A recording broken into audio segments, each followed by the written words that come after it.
उन्हें लगा कि यह सिर्फ एक पारंपरिक, रणनीतिक और सटीक हमला था, लेकिन यह हमला कहीं ज्यादा खतरनाक चीज को जन्म दे सकता था।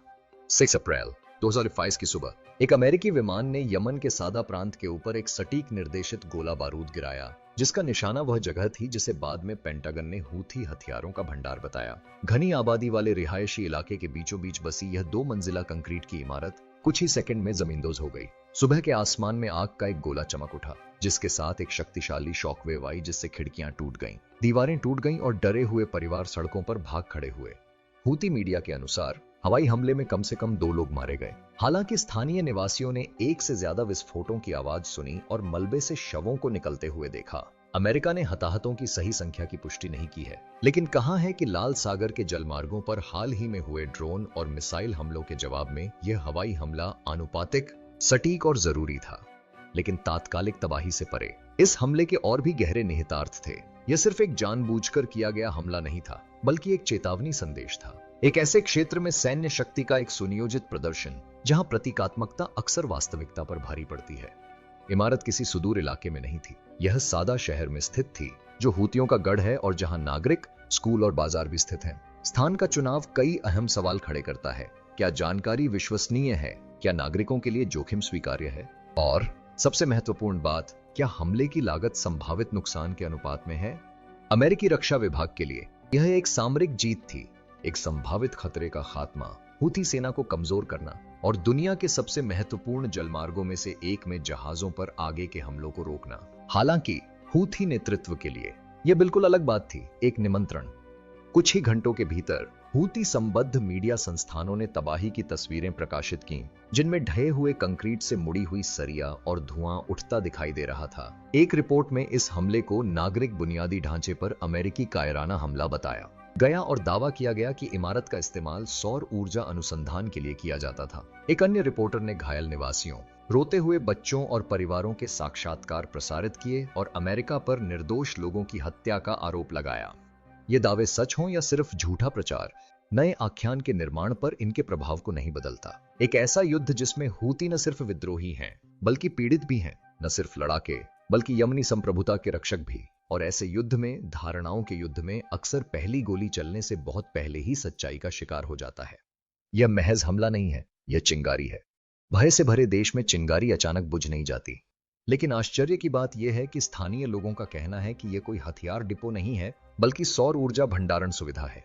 पेंटागन का कहना कुछ और ही है, और वह इस जगह को एक वैध सैन्य ठिकाना बताता है जिसका इस्तेमाल लाल सागर में जहाजों पर हमले की योजना बनाने के लिए किया जाता था। हमले से ठीक 24 घंटे पहले डोनाल्ड ट्रंप ने हवा से गिराए जा रहे एक बम की तस्वीर ट्वीट की थी। क्या यह महज एक संयोग था या कुछ और भयावह घात लगा हुआ था? अब दुनिया सोच रही है, क्या यह स्पष्ट रूप से हूती आक्रमण को रोकने के उद्देश्य से किया गया हमला था, या फिर अमेरिका विद्रोहियों की एक और प्रचारात्मक जीत का दावा कर रहा था? स्थानीय समयानुसार सुबह 3:08 बजे सादा की शांत सड़कें अचानक आग की लपटों में घिर गईं और मलबे में तब्दील हो गईं।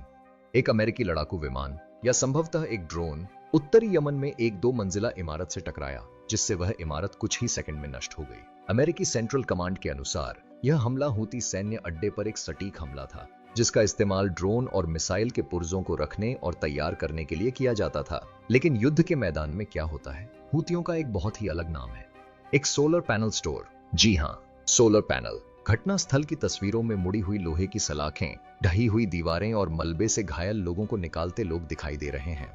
स्थानीय मीडिया ने बताया कि कम से कम 2 लोग मारे गए और 9 अन्य घायल हुए। हूती विद्रोहियों से जुड़े अल मसीरा टीवी चैनल ने तुरंत घटना स्थल की तस्वीरें प्रकाशित की और इसे संयुक्त राज्य अमेरिका द्वारा यमनी लोगों के खिलाफ किया गया नरसंहार बताया। इस बीच पेंटागन चुप रहा। कुछ घंटे बाद जारी एक बयान में दावा किया गया कि हमला हूथी सेना द्वारा लाल सागर में जहाजों पर हमले की तैयारी के लिए इस्तेमाल की जाने वाली एक सुविधा को निशाना बनाकर किया गया था। इसमें सौर पैनलों का जिक्र नहीं किया गया और न ही माफी मांगी गई, बस एक ठंडा, सोची समझी सूचना। अगर आप किसी हमले की योजना बना रहे हैं तो आप निशाने पर हैं, यह कोई अकेला हमला नहीं है। मार्च के मध्य से अमेरिकी सेना ने यमन में दर्जनों हवाई हमले किए हैं, जिनमें अंतरराष्ट्रीय जहाजों के खिलाफ हूती अभियान से जुड़े प्रक्षेपण स्थलों, कमान केंद्रों और हथियार डिपो को निशाना बनाया गया है। कुछ सूत्रों के अनुसार 15 मार्च से अब तक अमेरिकी हवाई हमलों में 60 से ज्यादा लोग मारे गए हैं, जिनमें से कई नागरिक इलाकों में मारे गए हैं। हालांकि इस ताजा हमले का नतीजा कुछ और ही रहा। इसलिए नहीं कि यह बड़ा था या अचानक हुआ, बल्कि इसलिए कि यह पूर्व राष्ट्रपति डोनाल्ड ट्रंप द्वारा वीडियो जारी करने के ठीक एक दिन बाद हुआ। हमले का समय सवाल खड़े करता है। हालांकि हो सकता है कि इसकी योजना बनाई गई हो। इमारत घनी आबादी वाले रिहायशी इलाके में स्थित है, इसलिए निशाना चुनना जोखिम भरा था। हालांकि अमेरिकी खुफिया जानकारी के अनुसार इस जगह का इस्तेमाल ड्रोन नेविगेशन सिस्टम और विस्फोटकों को रखने के लिए किया जा रहा है, जो संभवतः ईरान से तस्करी करके लाए गए हैं। सैन्य विश्लेषकों का मानना है कि यह सुविधा एक बड़ी रसद श्रृंखला का हिस्सा है, जिसका उपयोग बाब अल मंदाब जलडमरूमध्य से गुजरने वाले जहाजों पर संचालन के समन्वय के लिए किया जाता है। हाल ही में हुए हूती ड्रोन हमलों के कारण कई तेल टैंकरों और मालवाहक जहाजों को अपना रास्ता बदलना पड़ा है, जिससे वैश्विक व्यापार में अरबों डॉलर की देरी हुई है। तो यह हमला प्रतीकात्मक नहीं, बल्कि पूरी तरह से सामरिक है। लेकिन आलोचक अब खतरे की घंटी बजाने लगे हैं। अगर इमारत में आम लोग रहते हैं या बहुउद्देशीय है, तो यह हूथी दुष्प्रचार का एक शक्तिशाली साधन बन सकती है। अगर ऐसा है, तो एक सफल हमले के विनाशकारी परिणाम हो सकते हैं। सवाल यह है, क्या जानकारी विश्वसनीय है? आधुनिक युद्ध में निशाना चूकने का मतलब जरूरी नहीं कि बुरा दुष्प्रचार हो। यह तनाव बढ़ने का संकेत है। सद्दा के मलबे से धुआं अभी तक छौंटा नहीं है और राजनीतिक तूफान शुरू हो चुका है। हमले के 2 घंटे से भी कम समय बाद सेंट्रल कमांड ने एक आधिकारिक बयान जारी किया। अमेरिकी सेना ने जहाजों पर हमला करने वाले एक उपकरण पर सटीक हमला किया। कोई बहाना नहीं, कोई अटकलबाजी नहीं, बस एक स्पष्ट चेतावनी। अगर आप अंतरराष्ट्रीय व्यापार मार्गों को खतरा बनाएंगे, तो दाप पर हमला होगा। लेकिन जब हमले के बाद सब कुछ उम्मीद के मुताबिक चल रहा था, तभी राष्ट्रपति डोनाल्ड ट्रंप ने संकट को हवा दे दी। उनके ट्रुथ सोशल अकाउंट ने इमारत के पास हथियारबंद लोगों के एक समूह की ड्रोन फुटेज पोस्ट की। कुछ ही सेकंड बाद एक धमाका हुआ, दिल दहला देने वाली आवाज। क्या है इशारा? हूती हमले का आदेश पाने के लिए इकट्ठा हो रहे हैं। अरे, वे हमला नहीं करेंगे, वे हमारे जहाज फिर नहीं डुबोएंगे। ठीक है, यह कोई राज की बात नहीं है। पेंटागन में किसी ने भी इस बात की पुष्टि नहीं की है कि यह वीडियो सद्दाम पर हमले का है, लेकिन समय बिल्कुल सही है। 24 घंटे से भी कम समय, वही रुकावट, वही हमला।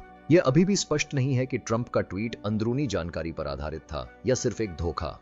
लेकिन नतीजा क्या हुआ? इंटरनेट पर हंगामा मच गया। समर्थकों ने इसे न्याय की प्राप्ति बताया, जबकि आलोचकों ने इसे लापरवाह चाल कहा। और हूती, वे तुरंत जीत गए। हूती प्रवक्ता मोहम्मद अब्दुल सलाम ने इस हमले को युद्ध अपराध बताते हुए दावा किया कि वह इमारत सिर्फ एक सौर ऊर्जा कंपनी की थी। उन्होंने कहा कि अमेरिका के दुश्मनों को हमारे लोगों के खिलाफ उनके अपराधों की कीमत चुकानी पड़ेगी। उनका संदेश तेजी से फैला, खासकर ईरानी और हूथी संबद्ध नेटवर्कों के जरिए। क्षेत्र में दबाव चरम पर पहुंच गया। ईरान ने तुरंत हमले की निंदा की, इसे एक जबरदस्त आक्रामकता बताया और गंभीर परिणाम भुगतने की चेतावनी दी।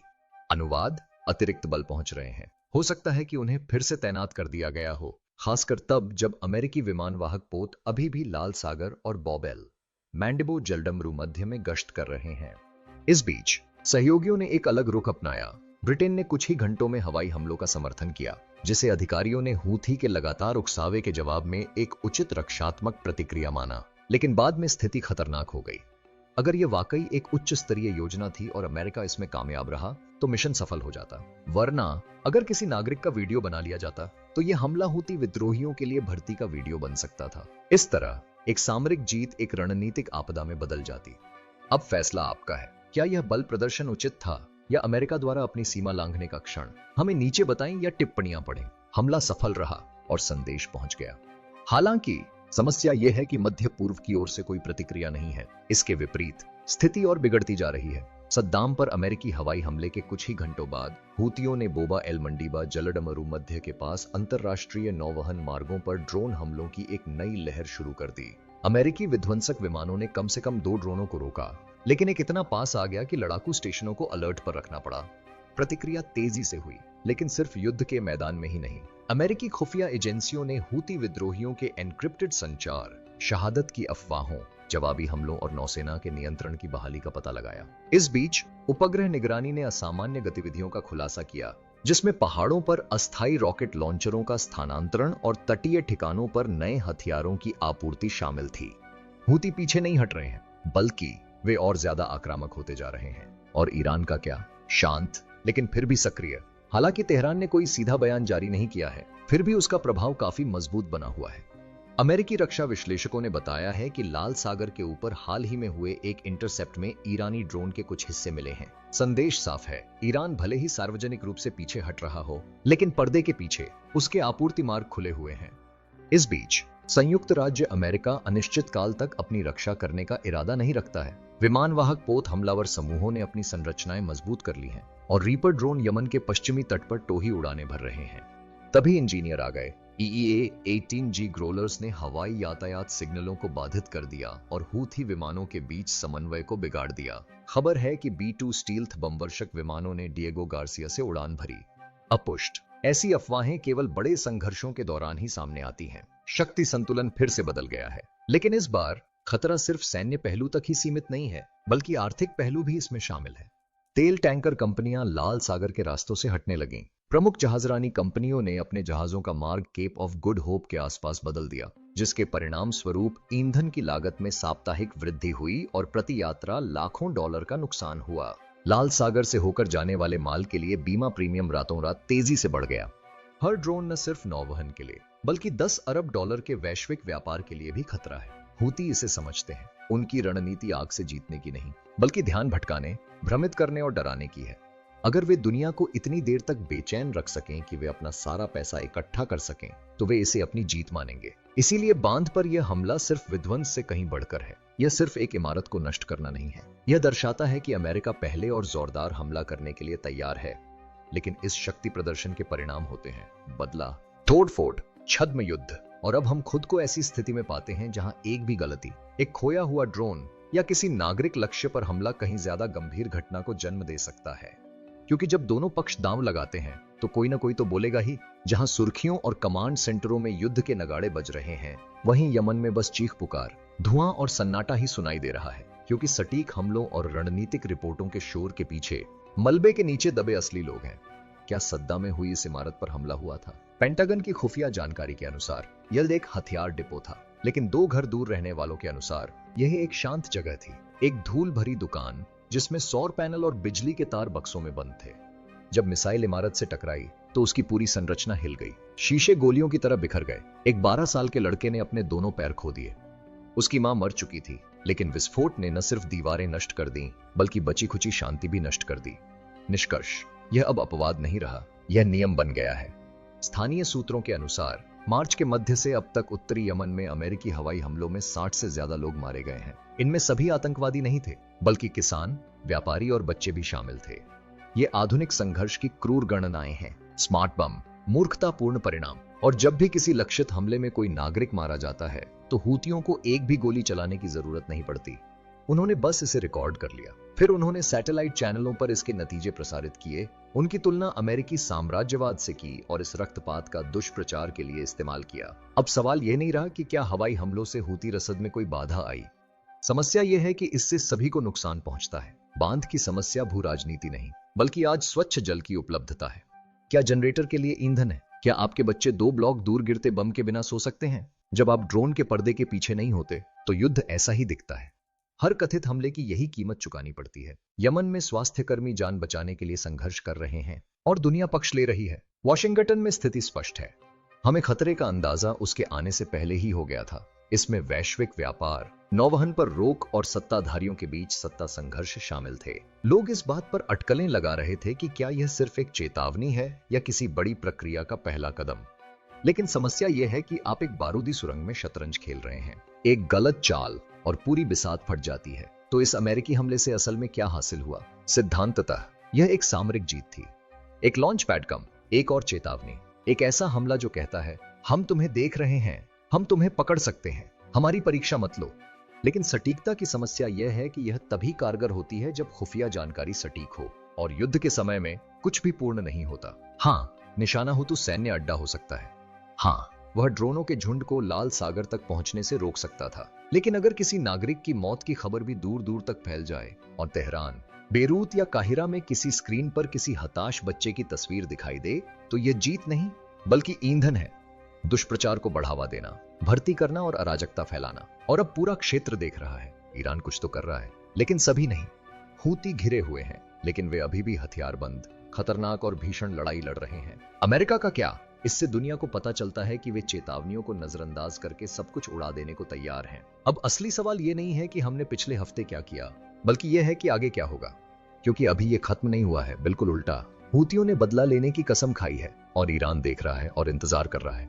समुद्री रास्ते अब भी खतरनाक बने हुए हैं और अमेरिकी सैनिक इस कार्रवाई के केंद्र में हैं। उनकी उंगलियां ट्रिगर पर और नजरें क्षितिज पर। मैं आपसे पूछता हूं, क्या अमेरिका ने सिर्फ एक और हूथी ड्रोन हमले को नाकाम कर दिया, या क्या इसने विद्रोहियों को और भी आक्रामक हमला करने का एक नया बहाना दे दिया? नीचे कमेंट्स में अपने विचार साझा करें और हम उन्हें जरूर पढ़ेंगे। वैश्विक संघर्षों, सैन्य अभियानों और सुर्खियों के पीछे की सच्चाई जानने के लिए लाइक पर क्लिक करें, साइन इन करें और नोटिफिकेशन चालू करें ताकि आप कोई भी अपडेट मिस ना करें। देखने के लिए शुक्रिया।